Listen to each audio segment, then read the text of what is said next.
Hello again, dear viewer, and welcome back to just a little bit more of that Risk of Rain 2. Today, we continue our journey down the roster, and surprise, it's our old friend Artificer, doing our best to get our Monsoon experience in with all of the different characters one last time before we leave this game for greener pastures. And, you know, overall, my thoughts on Artificer. I love Artificer. I play wizards and everything. I've gone over this a little bit before.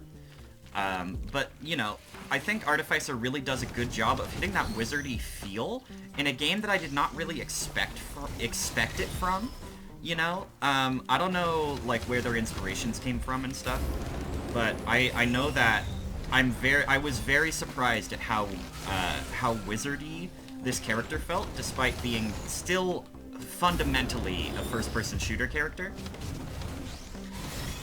You know, and I used to play a lot of Smite back in the day. Smite is sort of a third-person perspective MOBA game, sort of like League of Legends, if you're familiar, which you probably are. I used to play a lot of Smite back in the day, and there's a lot of characters in this game that sort of feel like Smite characters, like, Acrid feels a lot like a Smite character, with his attack chain being very similar to a couple characters from that game and things like that. And I think that Artificer also hits that character design niche with all of the different cooldowns and the rotations and stuff like that. Are you... Okay, 2 pairs of crit glasses on the first floor is looking good for this run. So... if this run ends up being crazy, I swear to God I don't cut these runs. If I get 2 crazy runs as the first run in the video, one after another, I'll be very excited.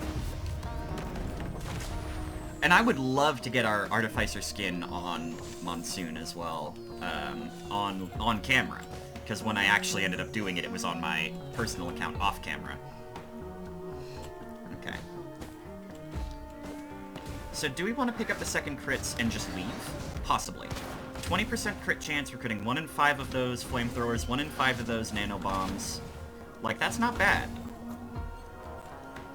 And the other thing we have is a med kit, which is a really strong defensive item. And is this even the same multi-shot?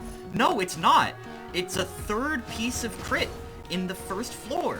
I'm going crazy over here. Okay, yeah, we're leaving. We're only like 30 seconds ahead of pace, but we're fucking leaving. That's all we need. We need 30% crit and a med kit. And we're good for the first floor, I think. Absolutely insane first floor. I really hope I don't just immediately eat shit to this boss. It depends on whether I crit the big money skills enough, I guess.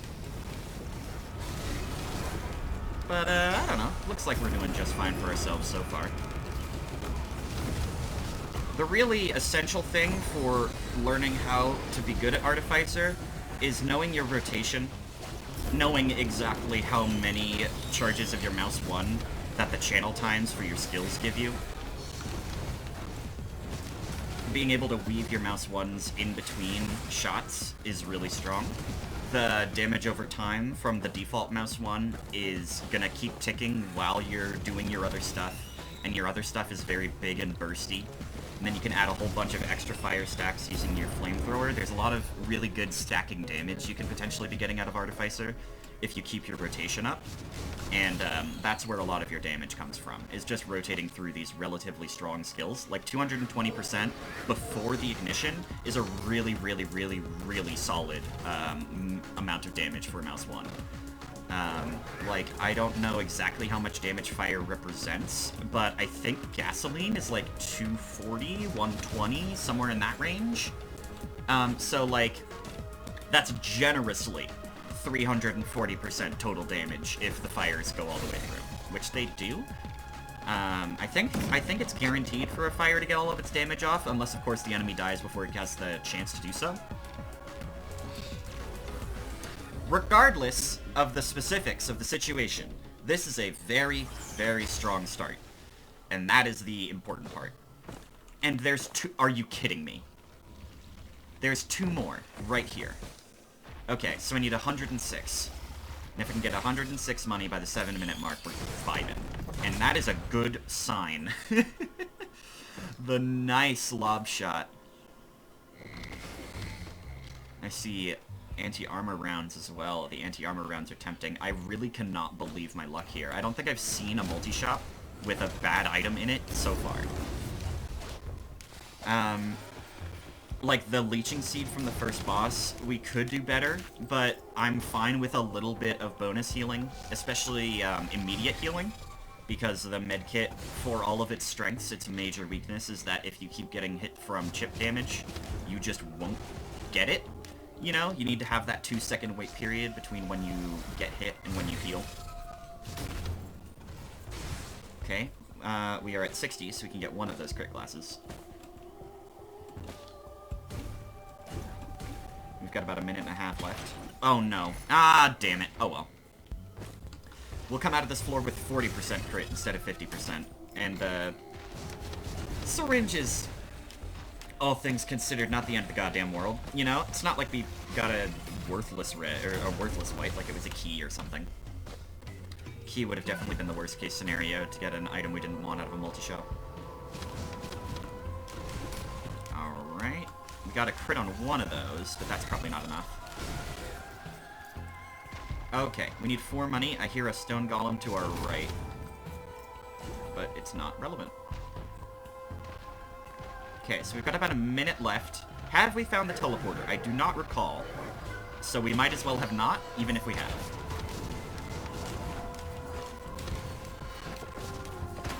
Hey, get these nerds out of my face, please.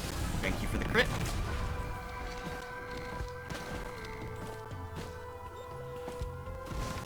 We do have enough for these armor-piercing rounds, which is excellent.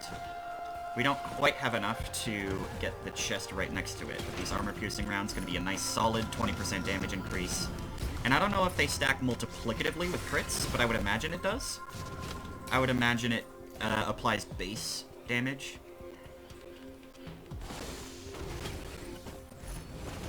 Oh, fresh meat. Kind of disgusting, but for the first bad item on a run to come 7 minutes in on the second floor is fine. And I see the teleporter, which is excellent, because we have just hit pace, so we're not going to be too far behind.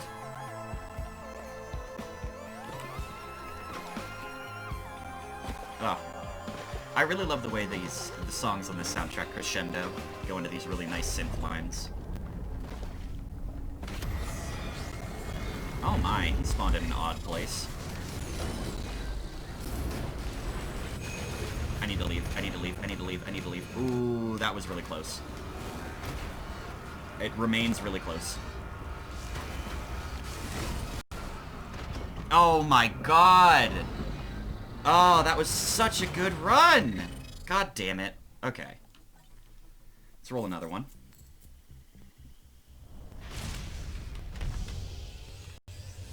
Yeah, wisps, man.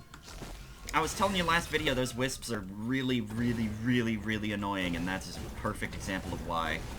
And it's also a perfect example of why you can't always rely on your medkit, because medkit only does so much for you, and it only lasts, you can only do it with a certain time restraint, so... Medkit is really strong, but it has its downsides, and that's one of them. Solid. Using my aerial advantage here to sort of poke at targets and sort of move in straighter lines than you're perhaps supposed to during this floor. I have enough money for a chest. And it's good that we're going over here first, so we can check this lower area to see if the teleporter's here, because it can be, and if it is good to know. Okay, I see the sparks. It is indeed down here. So I'll need to remember that for the future, because it takes a little while to get over here. You know what? I'm doing it. I'm just gonna skip the first floor. I figure my early game damage is good enough. It's only got 2100 HP, you know. And, like, this damage is solid.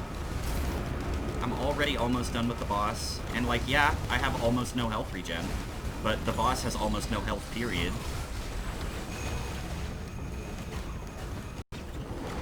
Okay, I have 8 health. I have no health. Run it back! One more go. One more go.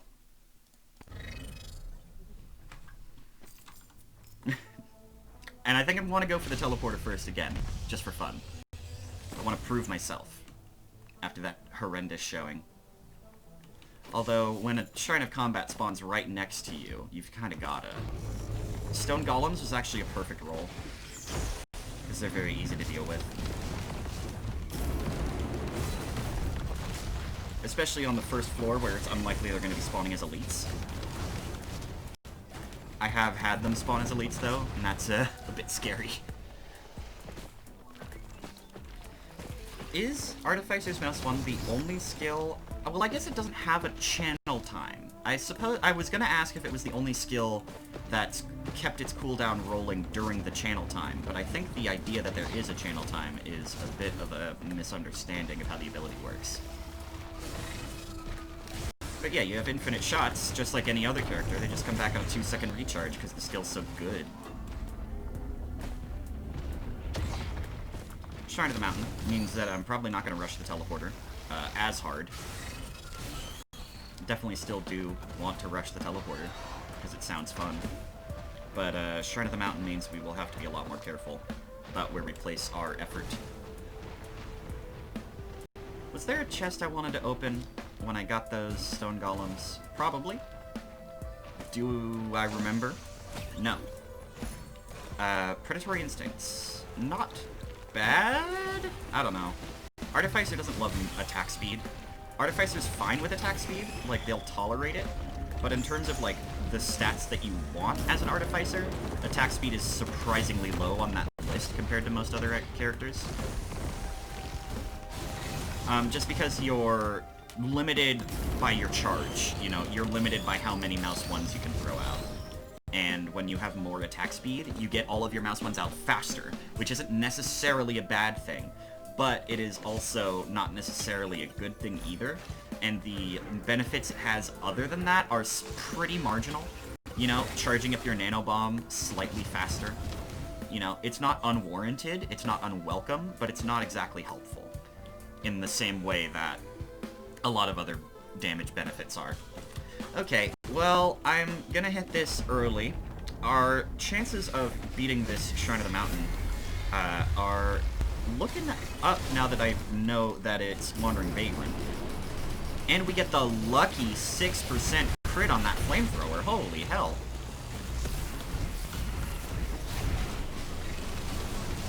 Alright, I want to be careful, because I know that the health, the lower their health gets, the higher their probability of doing their big attack that I'm scared of. And I also am worried about all these random enemies around.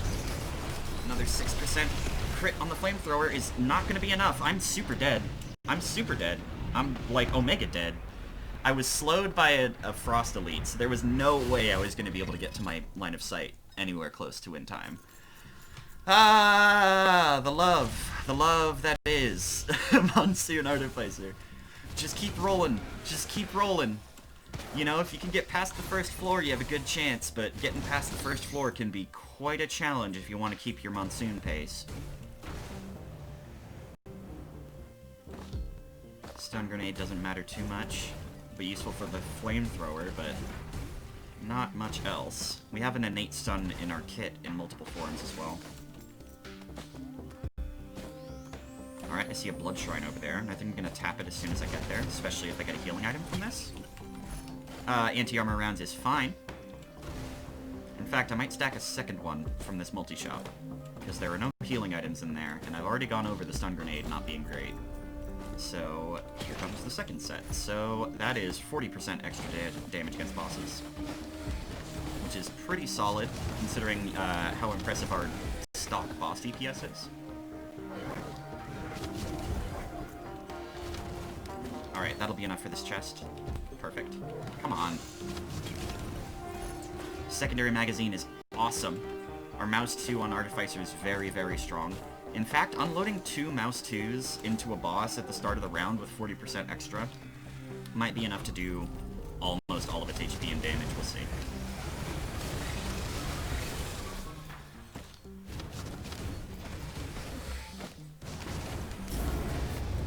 I'm in the danger zone now. I need to be careful, because I rolled so hard on those blood shrines. but it's paying off.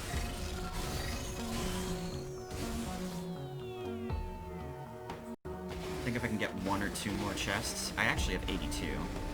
Roll once on the Shine of Chance just for the kicks, and it's no good. That's fine.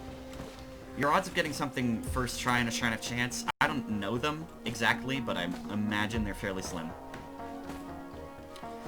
Okay, I'll take an equipment. If that equipment is like, rockets, I would love rockets. I would love cube. Backup is fine, I guess.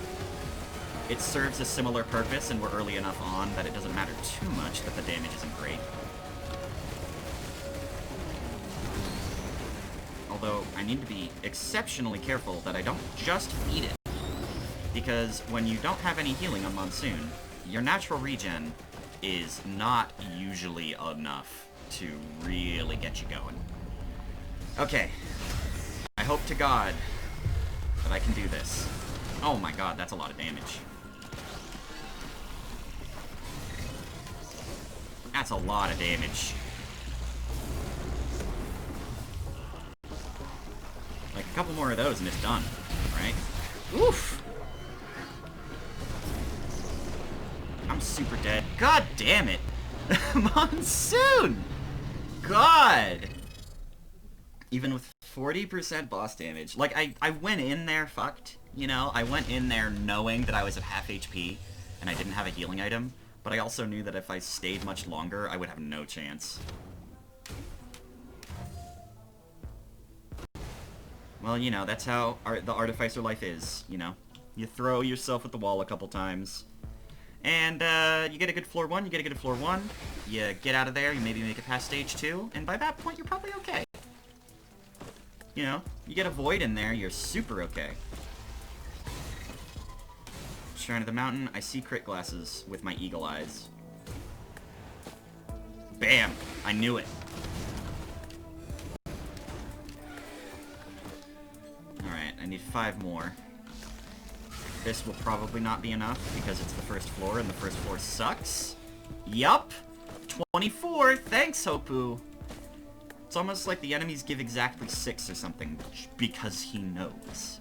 He just knows.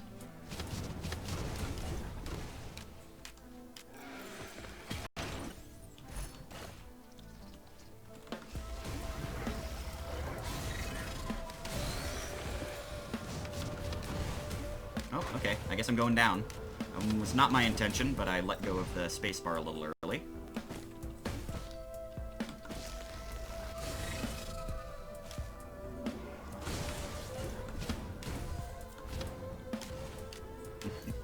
I love the little stop and go, killing the wisps like that. I'm just gonna hit it. I know we have a Shrine of the Mountain, and I'm crazy. But it's Beetle Queens. Look, it's Beetle Queens. Beetle Queen's not that bad. If I'm careful, anyway. Try to keep a relatively decent distance. I thought that stone golem was gonna hit me, if we're being honest. And I was really expecting to eat my own words there.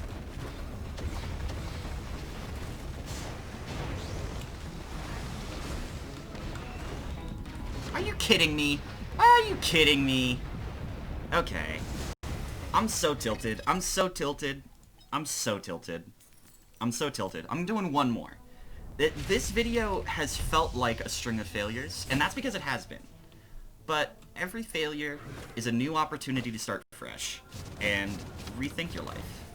Rethink your situation. I see a tri-tip dagger in there, for example. And I know that tri-tip dagger is nuts. I also see 3 Shrines of Chance, which intimidates the hell out of me.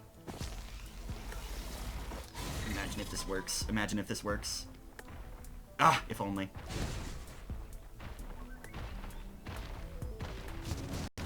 I just need $5. That beetle was worth $1! Why are all the enemies so bad? Okay, there. Jesus.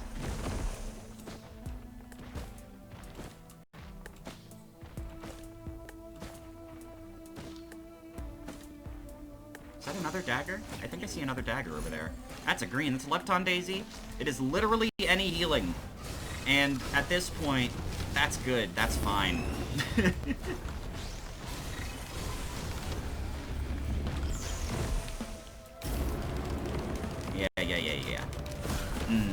I love the ice wall. You can lead stupid enemies into different sections of the ice wall to freeze them over and over again. Well, it's basically every enemy. Like, I can do that with Mithrix, hilariously. The final boss is susceptible to the freeze, and that is quite a strongo, because he's also vulnerable to the execute from the freeze, which is super estrongo.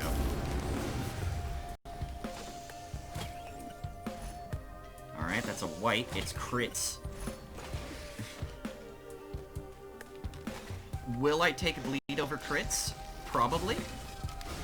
Would I prefer to keep both? Well, of course. Will I have the option? Unlikely. If given the choice, I would sacrifice crits for the bleed. Because I think the bleed is strong early on, I suppose. You know, enemies don't have a ton of health. And my flamethrower is very strong. And it's going to be adding its own dot to it, you know? So adding damage over time to the damage over time will increase the damage over time. That's the rationale. Although maybe the innate damage over time effect of the flamethrower means it's inherently a little bit less valuable with crits. But who knows? That's not my job. Well, I guess kind of. But I don't make money off this yet, so it's not really my job. It's just a hobby. And even when I do make money off of it, it'll probably still just be a hobby. Like, I don't know. I feel like a lot of YouTube people get into it, you know, like playing the game and all that. And I don't blame them, especially if it's your livelihood. I don't blame you for trying to game the YouTube algorithm or whatever.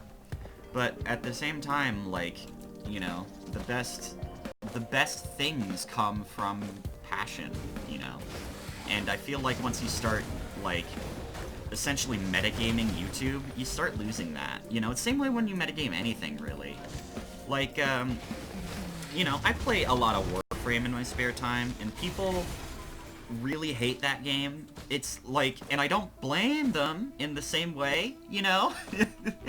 Where, like, the game is built around doing the same thing a lot, and so you'll naturally gravitate towards making that thing go faster or be easier in some way. But I feel like a lot of people have sort of optimized the fun out of the game for themselves by sort of mentally pigeonholing themselves into, like, a Warframe that either just cannot die, period, or a Warframe that nukes the entire room before they have a chance to hit them. You know, I feel like that limits your options so severely, and there's no good reason. Like, it's not really necessary to do that. You can really, like, the game is about experimentation, you know, so metagaming yourself into a corner like that is just gonna serve to ruin your fun. And I think, you know, a lot of games fall into that sort of trap. You know, it's a natural inclination, I think, of people who play games to want to maximize their experience and be the best that they can at it. Or at least a certain subset of gamers really value that out of a game. But, you know, there's a difference between optimizing something and just losing, like, putting something down to a science and being really satisfied with it, and just, like, optimizing the fun out of your experience, you know, by putting that pressure on yourself. Where was that tri-tip dagger printer? I know I'm behind pace. Shut up. It's fine. I'm already going to finish the video after this run, so I'm fine losing a little bit of time, because I knew it was over here. I just needed confirmation. 1, 2, 3, 4, 5, 6, 7. Awesome. We have perfectly full bleed. So losing, what, a lot of time actually, like 2 minutes, on the first floor to get full bleed, I will take it. I think it's totally acceptable.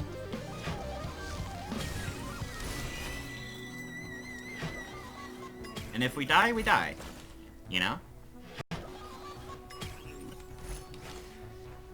I think a lot of the traps that I run into when making these videos... Oh, hold on, I gotta trade my dagger for my dagger. How unfortunate. I think a lot of the trouble I run into with the length of these videos comes from these failed runs sort of at the start. Because I'll get 2 or 3 bad runs and then I'll get a really, really, really good run. And the really good run will only take like 30, 40 minutes. But the failed runs will tack like an extra 20 on. And I think that is part of the issue.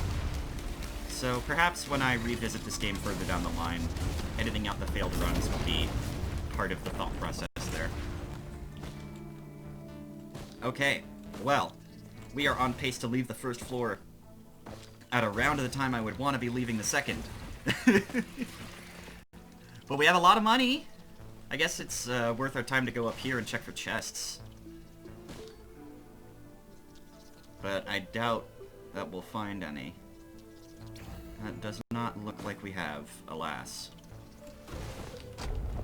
Okay, I'm scared. I'm a little scared. But that is a great spawn. Both in terms of the boss chosen and in terms of the positioning. Because our flamethrower guarantees bleed procs, which means we get the fattest DPS in the West. Holy hell. Okay. Yeah, I'm fine with that. I'm fine with that. If only we got the Newt Shrine. But I don't know. I don't have any lunar coins, so like, what would be awesome for me right now is a Focus Convergence. Focus Convergence increases the rate of teleporter charges, which will help me shore up my time, which is a very important metric to be worried about in this game.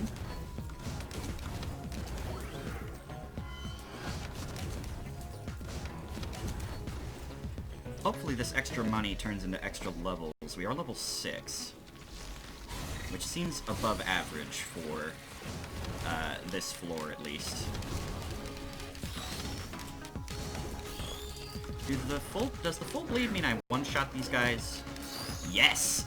Oh man, okay, so I one-shot everything on this floor that's not Stone Golem. Eventually. Takes a little bit, but that's economic.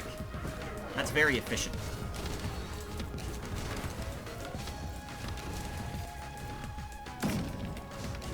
And if you know you only need one shot per enemy, you can really ration them out. And that's something I really like about the Floor 1 Artificer experience, is that you can tell 1 shot for wisps, 2 shots for everything else. It's not a Stone Golem. And that's a really, really strong metric to know. Okay. I'm going for the teleporter. I think I see the sparks already, so that's a good sign. See a tougher times on the right, I believe. Do I one-shot Lemurians? Not quite. I'm real close, though. Doesn't take a lot to one-shot a Wisp. So, I'm sure I can one-shot those still. Although I think progressing through levels adds a flat chunk to the difficulty meter. Oh, Beetle Queen is awesome. If I can bait out that shotgun attack. Oh, no, she's going for the summon, which means I can get some free damage in while I can. Look at the bleed stacks. It's like 24 ticks.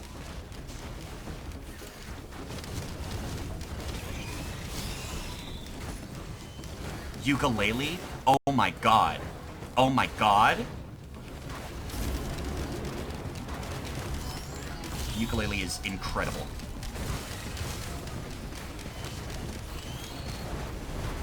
Oh no. Wow. A lot of guys though. Really lucky crit. Oh my god.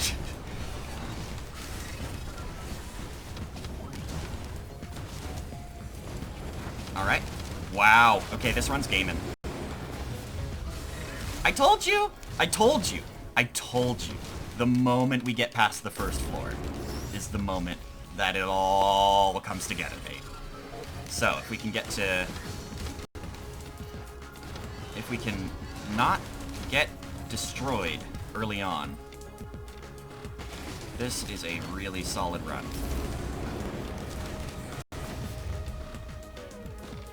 Alright, we're almost done with the teleporter too.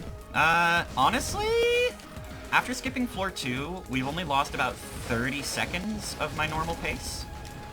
Because you want to get to the teleporter by the 7-minute mark, because it takes a minute and a half to charge, and then you're out of here by 9:30. So we're only here like a minute later than we should be. And all things considered, 1 minute off pace for full bleed is a fucking good trade-off. Perfectly fine trade-off.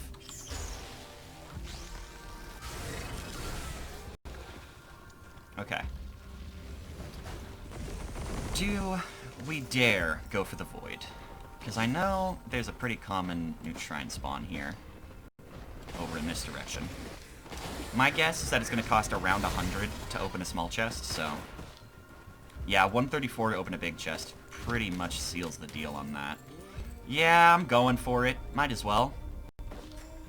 There's a new shrine here. Now, if we can manage to clear, we'll get 10 lunar coins, which will be quite nice, because we are in need of those.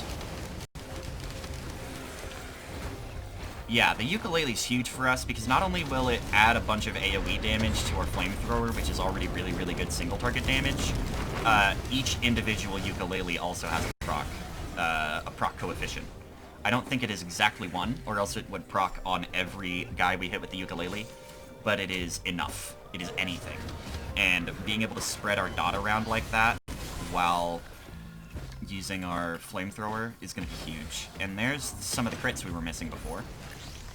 So we've refunded the crit glasses that we lost in the war. Alright. It is 112 to open a small chest. Will-o'-the-wisp! God, could we be getting better items? Like, we're getting banger after banger, dude. Samarang! Samarang! Yeah! I dig it. Samarang is not the best equipment in the game, by any stretch, but it is really fun, and I dig it. Does a lot of initial damage, too. It'll help us against the bosses that we've been eviscerating this whole time. And it'll help us against big groups like that. It's really good against groups. That's sort of its primary use case, is for large groups of small enemies.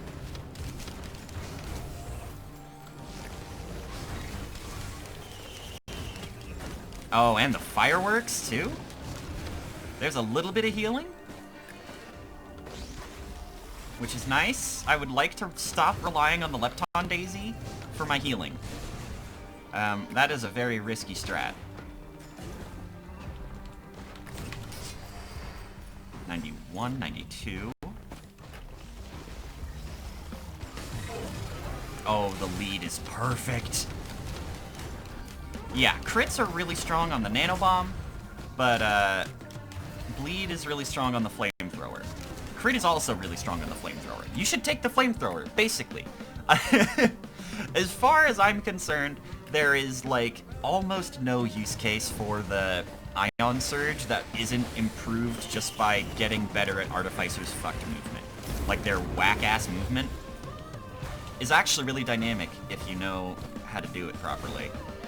And you just kind of play enough, you know? Game sense your way to victory. Wow, that was lucky. Okay, let's go for the random here. Personal shield is whatever. It's easy scrap, at the very least. The flamethrower also has a pretty respectable range. It's nothing. You don't have to be right up in their grill. You can reach up to, like, from ground to the Wandering Vagrant if you do it right. Does it give a range? No, it just says in front of you.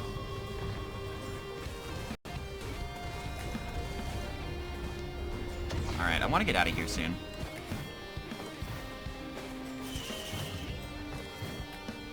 But you can't miss a chance at some classes from a small chest, right? And medkit! Medkit is awesome. That's really good. So now we have a little bit of active regen when we get fresh meat, which is, you know, not an amazing item, but it's health regen that we desperately need. Ooh, 2 chests right over here. Repulsion plate is pretty good, honestly. That'll help us with damage over time. Big slappy. Okay, so wait for him to teleport.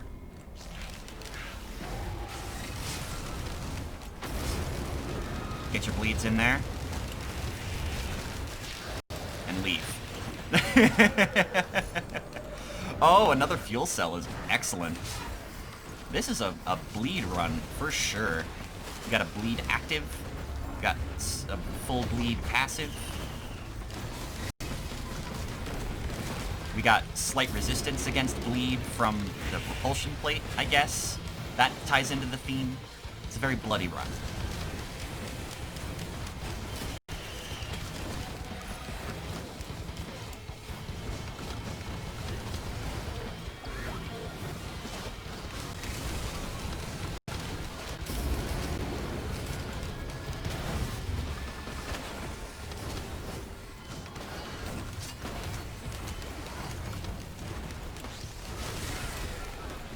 Wait a minute. Does the Will-o'-the-Wisp have a proc coefficient?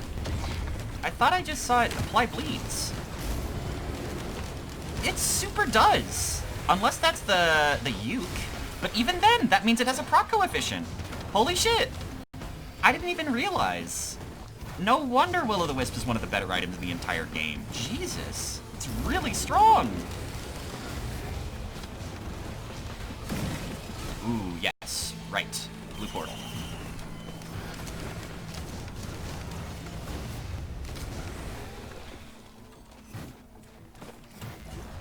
Alrighty. So the question is, do we go to the Void or not?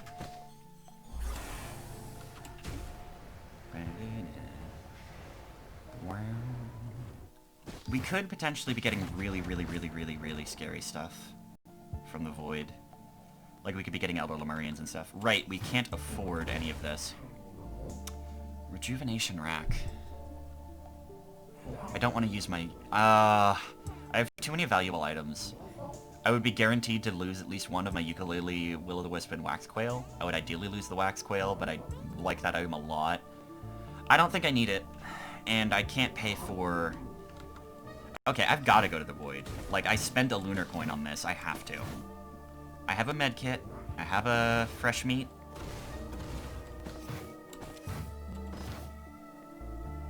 I have full bleed. There's potential. But there's some really scary enemy types we could potentially be getting. That's my concern. And those enemy types can often carry items that are bad in unique ways. Like, we could be getting brass contraptions with lizard bands, like the green items, and that is a death sentence, especially if they get Runald's band. But we'll see. We'll see.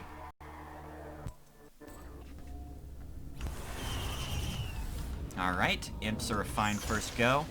Means we can place down this wall here and leave them to it. Make sure we're jumping whenever possible, because those imps like to stay on the ground, and melee attacks have a hard time hitting vertically. Whoop.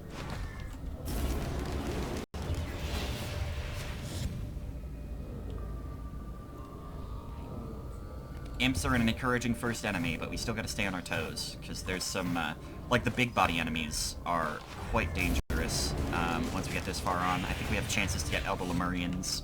We might not be able to get Parents, but we can probably get Elder Lemurians. Parents are honestly less threatening than an Elder Lemurian in the Void, so I would like Parents more, even though they have more HP. Just because the Parents' attack is very basic, as opposed to the Elder Lemurian, where the real danger of an Elder Lemurian comes not really from the damage it does, although that's always that's still pretty respectable. It comes from the fire ticks at the end. They'll just apply so many stacks of fire to you that it's very threatening. And it's the thing that ends a run the most often, in my experience at least, on average. And the easiest way to deal with an Elder Lemurian is to stay away, you see. But when you are in the Void, you have to stay within the cell vent whenever possible in order to actually win. So that puts an Elder Lemurian at their perfect range, where they have their close-range flamethrower attack that hits a lot of times. And every time it hits, it applies a fire stack. And you should be familiar by now, watching probably an hour-ish of an Artificer run, that fire is pretty damn strong. And on average, enemies have exponentially more health than you, even the weaker ones. So the fire stacks that the Elder Lemurians apply to you are so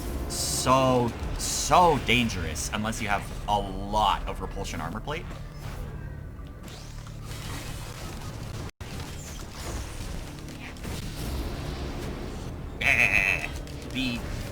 Scare that general direction.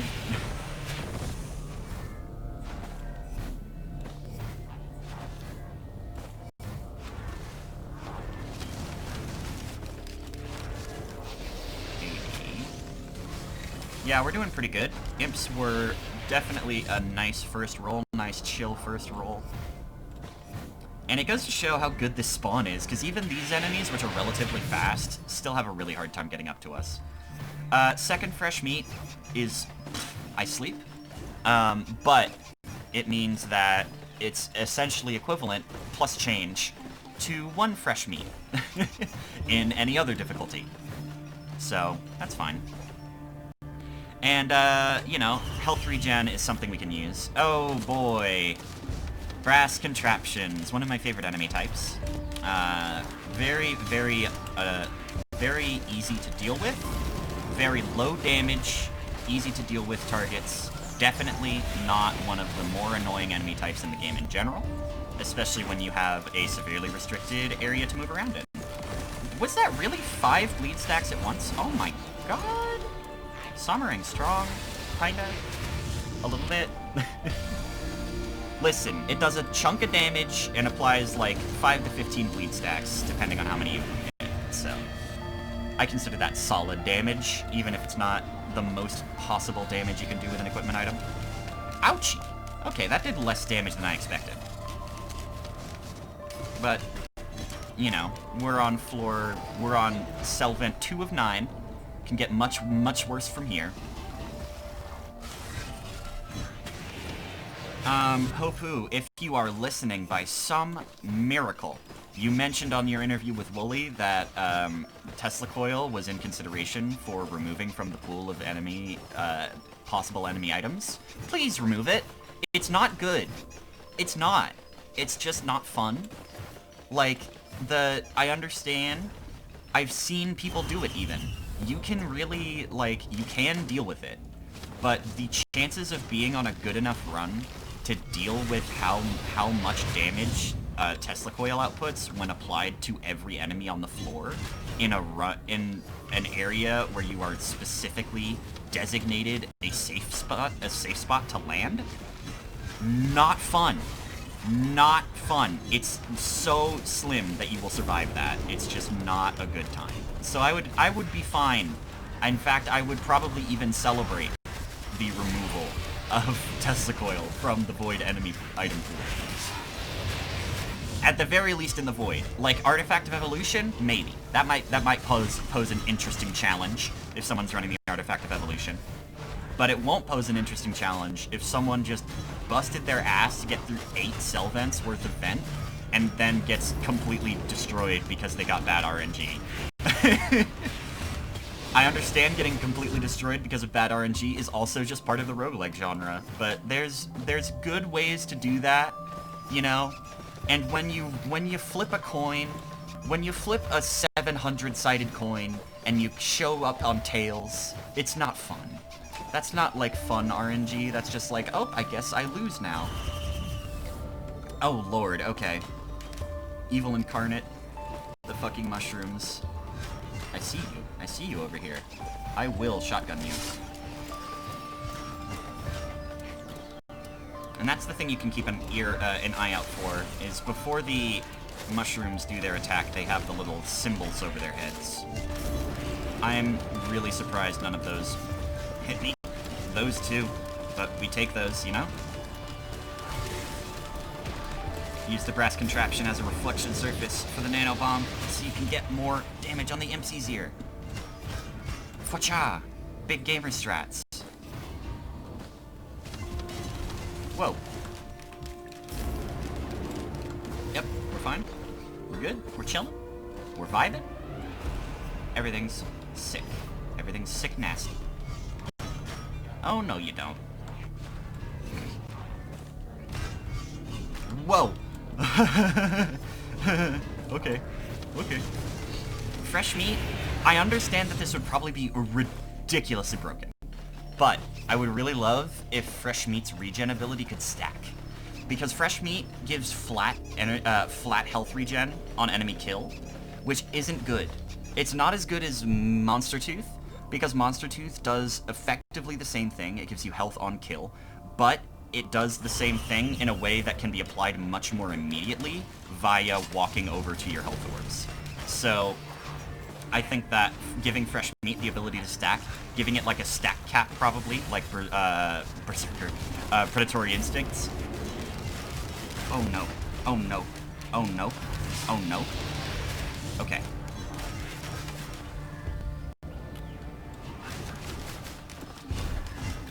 Medkit strat. Medkit strat. Medkit strat, please.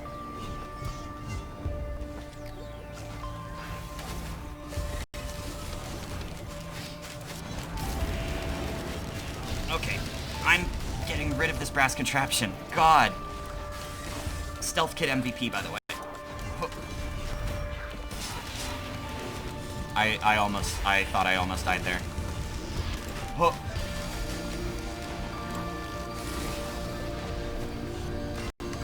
Oh my god. Oh my god. Oh my god. Oh my god. So many freaking close calls. 96, 97, 98, 99. Thank you. Oh my god. Oh my god. Oh my god. Oh my god.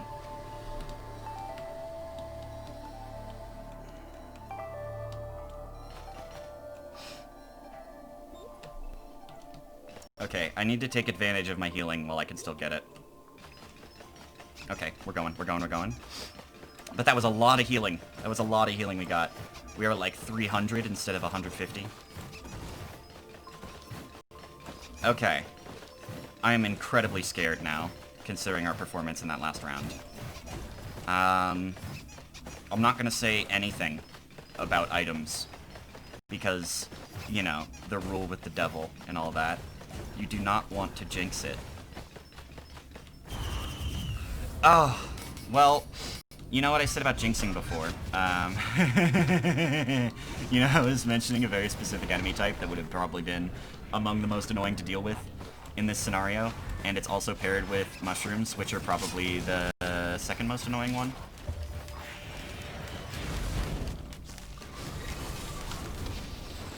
There you are.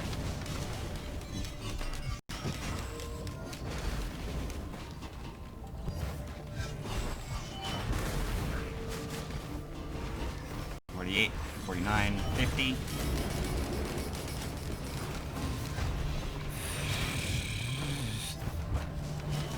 %. Just keep this Elder Marine in line.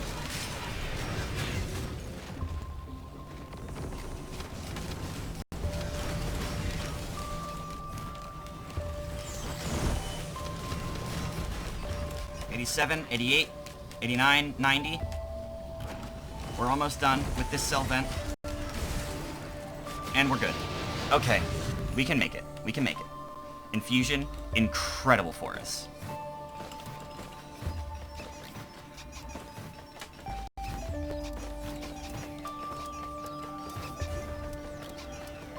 Yeah, getting full bleed really put the linchpin in it. God damn it. Okay. Well. We can still make it. We can still make it. But Kjar's band is very strong.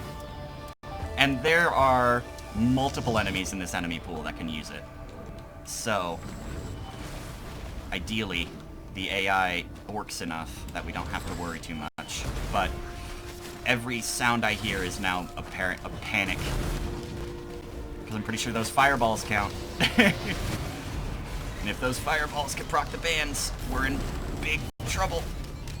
Okay, doesn't look like they can, at least from that. Oh my god.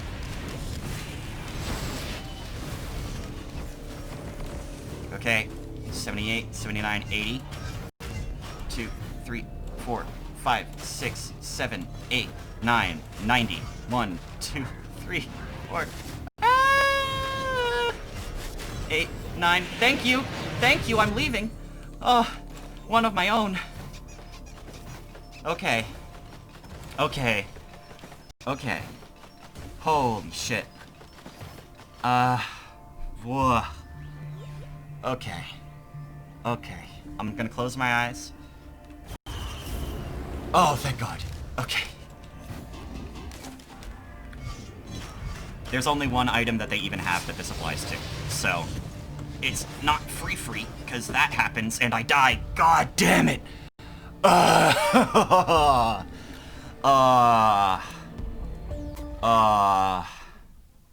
Alas. Well, you know, that's just the way the cookie crumbles. Artificer's really, really hard, so I'm really proud that we got at least one really solid run-in on this episode. With my favorite character in Risk of Rain 2. Either way, If my gameplay and or commentary improve your day, even just that nice little bit, I would very much appreciate it if you use the avenues YouTube has given you to tell me that I'm doing a good job. That would be the like, comment, and subscribe buttons if you were curious. Make sure to give your pets a lot of extra love for me today, and I will see you next time.